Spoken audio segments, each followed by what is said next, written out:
Selamat pagi, siang, sore, malam buat Bapak, Ibu, dan teman-teman sekalian. Perkenalkan, nama saya Bona dari kelas 11 IPS Sekolah Mardiwana Serang.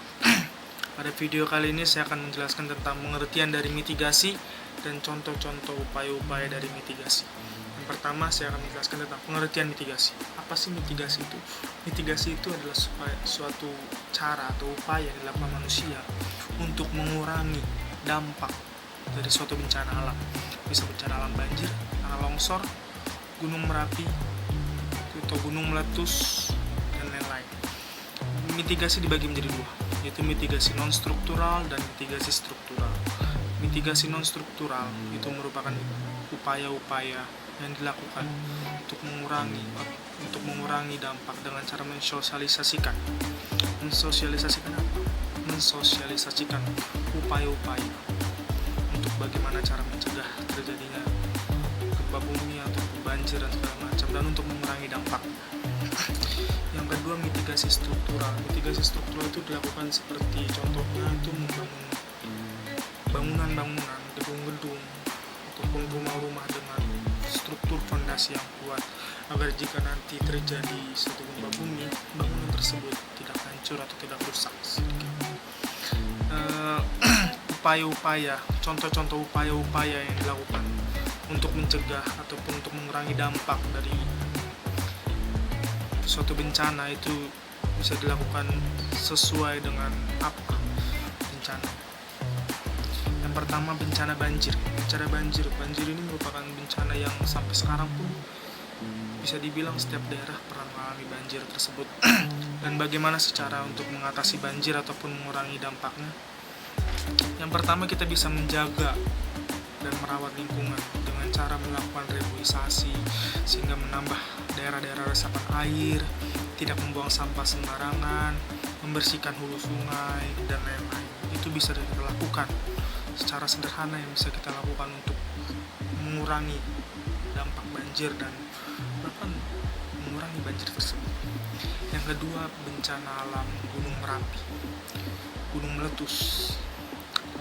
Untuk mengurangi dampak, kita harus mengetahui gejala-gejala yang terjadi sebelum dan sesudah gunung meletus tersebut.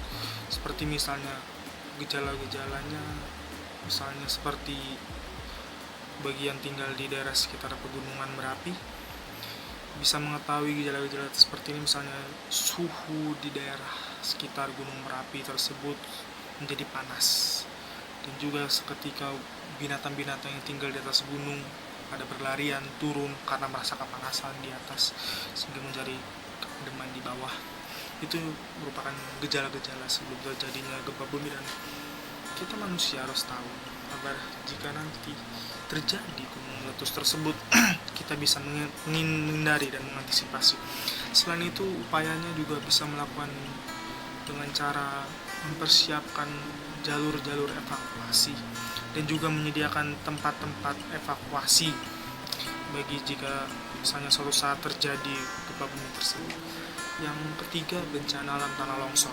Bencana alam tanah longsor itu misalnya terjadi di daerah-daerah yang terjal, yang posisi tanahnya miring. Bencana tanah longsor bisa kita lakukan dengan cara mengatur kembali tata air dan tata guna lahan, misalnya tidak melakukan pengerukan, tidak melakukan sesuatu yang mengurangi daerah resapan air, karena tanah longsor ini bisa terjadi seperti banjir, sama seperti banjir saat hujan. Dan yang keempat itu ada bencana alam tsunami. Upaya mitigasi dari bencana tsunami ini bisa kita lakukan dengan membuat daerah atau misalnya suatu sistem untuk menahan gelombang yang sangat besar, karena tsunami ini terjadi dengan mengakibatkan gelombang yang sangat besar. Dan itulah pengertian dari mitigasi, dan apa itu mitigasi, dan apa sih contoh-contoh upaya-upaya yang bisa kita lakukan untuk mengurangi dampak dari bencana alam tersebut. Demikian video dan penjelasan dari saya. Semoga video saya bermanfaat bagi semua orang, dan terima kasih.